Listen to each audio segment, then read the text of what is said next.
তখন আর এই নাম থাকবে না, তখন আপনার নামটা লাশ হয়ে যাবে। কথা বলেন ঠিক কিনা? তখন আর কেউ বলবে না আব্দুল্লাহ, তখন বলবে এই মাদ্রাসা থেকে লাশটাকে নামাও। মাদ্রাসার ছাত্ররা ভয় পাবে, তাড়াতাড়ি লাশটাকে নামায় নিচে নিয়ে যাও, বাড়িতে নিয়ে যাও, ঘরে আর ঢুকায় না, ঘরের উঠানের ভিতরে শুয়ে রাখো। কথা বলেন ঠিক কিনা?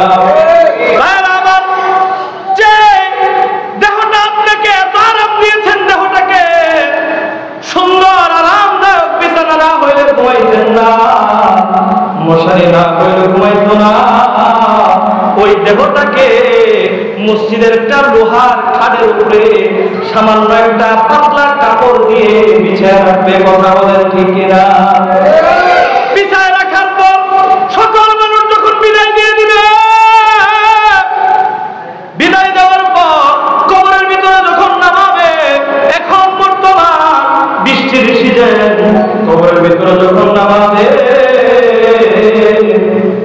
কবরের ভিতরে নামানোর পর অনেক জায়গায় দেখা যায় পানি উঠে যায়। কথা বলেন ঠিক?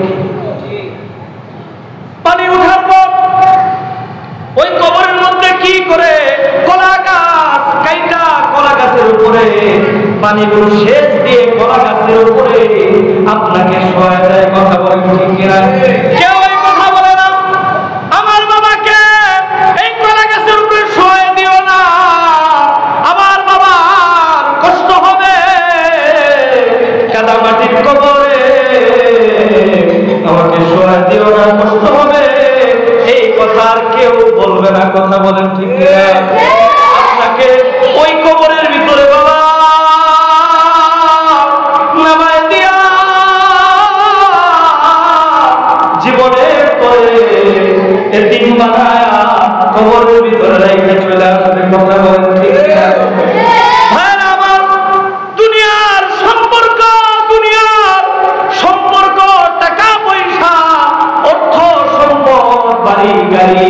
সব কিছুই সেখানে, সব সম্পর্ক শেষ হয়ে যাবে। কথা বলতে সব সম্পর্ক সেখানে শেষ হয়ে যাওয়ার পর ওই মানুষটাকে কবরে যখন রাখবে, কবরে রাখার পর আল্লাহর নবী হযরতে মুহাম্মদুর রাসূলুল্লাহ সাল্লাল্লাহু আলাইহি ওয়াসাল্লাম বলে, ও আমার উম্মাহ শুনো, কবর রাখার পর যখন একটার পর একটা বাঘ দিতে থাকবে, বাঘগুলো যখন দিবে, আস্তে আস্তে যখন অন্ধকার হয়ে যাবে, মুর্দা জুড়ে চিৎকার দিবে আর বলবে, ভাইগো এই কবর আমাকে রাইখা যাও না, এই কবর আমি থাকতে পারবো না, এই কবর আমাকে অন্ধকারে রাইখা যাবে। এই কবর চিৎকার দিবে। ভাইরা আমার, আল্লাহর নবী বলে সন্তানকে ডেকে বলবে, ও আমার সন্তান রে, এই কবর আমাকে রেখে যাও না, আমি আরামের বিছানা ছাড়া আমার কোনোদিন ঘুম হয় না, এই কবর রেখে যাইতেছো, সাথী নাই, বাতি নাই, কিছুই নাই, কিভাবে আমি থাকবো? এইভাবে চিৎকার দিবে। তখন যখন কবরের ডাক্তারগুলো একটার পর একটা লেগে যাবে, ওই বান্দাটা তাকে দেখবে, ছেলে ভাই সকলেই যখন উঠে চলে যায়, তখন বলতে থাকবে, আজকে দুনিয়াতে আমার সাথে কেউ সাথী হইল না, একমাত্র আমার মালিক ছাড়া আমার আর কেউ সাথী নাই।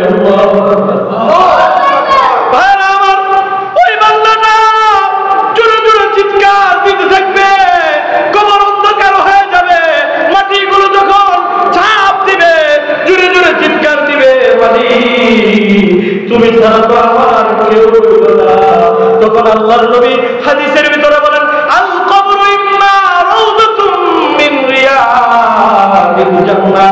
ওই বান্দাটা যদি মুমিন হয়, ওই বান্দাটা যদি তওবাকারী হয়, ওই বান্দাটা যদি ঈমানওয়ালা আমলওয়ালা হয়, ওই বান্দাটার কবরের ভিতরে আল্লাহ তাআলা বলবে, ও আমার বান্দারা রে, কোনো চিন্তা চিন্তা নাই, কোনো টেনশন নাই, দুনিয়ার সমস্ত সম্পর্ক শেষ, আমি মালিকের সাথে তোমার বান্দার সম্পর্ক শেষ হয় নাই। বলেন না আল্লাহ। তখন বলবে, ও বান্দা চিন্তা করিস না, কোনো টেনশন করিস না, আমি মালিক তোর প্রতি রাজি, তোর প্রতি খুশি। ও বান্দা, আমি আল্লাহ তাআলা তোকে আমি এই কবরের ভিতরে জান্নাতের বিছানা বিছিয়ে দিলাম। বলেন না আল্লাহু আকবার। ওই বান্দাটার জান্নাতের বিছানা যার বিছিয়ে দিবে, তার আরামের আর কোনো শেষ থাকবে না, তার কবর থেকে জান্নাত শুরু হয়ে যাবে। বলেন না আল্লাহু আকবার। যারা এই দুনিয়ার ভিতরে অপকর্ময় লিপ্ত হয়ে রয়েছে, অপকর্মের ভিতরে জীবনটাকে জড়িত করে রয়েছে, এই বান্দাটা যখন কবরে নামাইব, তার কবরে নামার পর অন্ধকার হয়ে যাওয়ার পর বান্দাটা যখন জোরে চিৎকার দিবে, তখন আল্লাহ তাআলা ডেকে ডেকে বলবে, ও আমার বান্দারা রে, দুনিয়ার ভিতরে তুমি তোমার ছেলের সাথে সময় দিয়েছিলা, স্ত্রীর জন্য সময় দিয়েছিলা, কিন্তু আমার কোরআনের জন্য, আমার দ্বীনের জন্য, আমার জন্য তোমার সময় হয় না। আজকে আমি মালিক তোমাকে কবরে ভুলে গেলাম। বলেন না নাউযুবিল্লাহ। ওয়া ইম্মা উফরাতুম মিনহু ফাইন্না, আল্লাহ নবী বলেন, ওই বান্দাটার কবরে যখন রাখবে, কবরে রাখার সাথে সাথে কবরে তার আগুন ধরে যাবে। বলেন না নাউযুবিল্লাহ। ওই বান্দাটা জোরে জোরে চিৎকার দিয়ে বলবে, হায়রে, দুনিয়ার স্ত্রী ধন সম্পদ কিছুই কাজে লাগলো না, আমার আল্লাহর সাথে আমি সম্পর্ক করি না। আজকে যদি আল্লাহর সাথে সম্পর্ক করতাম, আমার কবরটা আজকে জান্নাত হয়ে যাইত। বলেন না আল্লাহু আকবার। জোরে জোরে চিৎকার দিয়ে কাঁদতে থাকবে। বাইরে এই জন্য এই ঘটনা, এই হাদিস বলার উদ্দেশ্য হইতেছে, এখনো সময় আছে আমাদের তওবা করার কথা। বলেন ঠিক কিনা? এখনো সতর্ক হওয়ার সময় আছে। এখন যদি সতর্ক হন, এখন যদি তওবা করেন, আমার মালিক আল্লাহ বলবে, বান্দা তুই আমাকে ডাক দিয়ে খালি বলবি, রব্বানা যালামনা আনফুসানা ওয়া ইল্লাম তাগফির লানা ওয়া তারহামনা লানাকুনান্না মিনাল খাসিরিন। ও আমার মালিক, ও আমার আল্লাহ, আমার গুনাহ তুমি মাফ করে দাও। আমি অন্যায় করেছি, আমি অপরাধ করেছি, আমি জুলুম করেছি, মাফ করে দাও। এইভাবে হাত বাড়িয়ে দিয়ে খালি তওবা করতে দেরি, আমার মালিক বলতেছে তোমার গুনাহ মাফ করতে আমার দেরি হবে না। বলেন আল্লাহু আকবার। আল্লাহ কোরআনে বলেন, ইল্লা মান তাবা ওয়া আমানা ওয়া আমিলা আমালান সালিহা। ও আমার বান্দারা রে, পিছনের জিন্দেগিতে গুনাহ করেছো, ঈমানটাকে নবায়ন করে তোমার জিন্দেগির গুনাহের জন্য অনুতপ্ত হয়ে সামনের জীবনে আমল করার উদ্দেশ্যে খালি আমার কাছে হাত বাড়ায় দাও, আমি আল্লাহ তাআলা তোমার জিন্দেগির গুনাহগুলো মাফ করে দেব। বলেন আল্লাহু আকবার। ফাউলাইকা ইউবাদদিলুল্লাহু সাইয়্যাতিহিম হাসানাত। তোমার জিন্দেগির গুনাহ শুধু মাফ করব তাই না, তোমার গুনাহগুলো আমি হাসানাত দিয়ে পরিপূর্ণ করে দেব। বলেন না সুবহানাল্লাহ।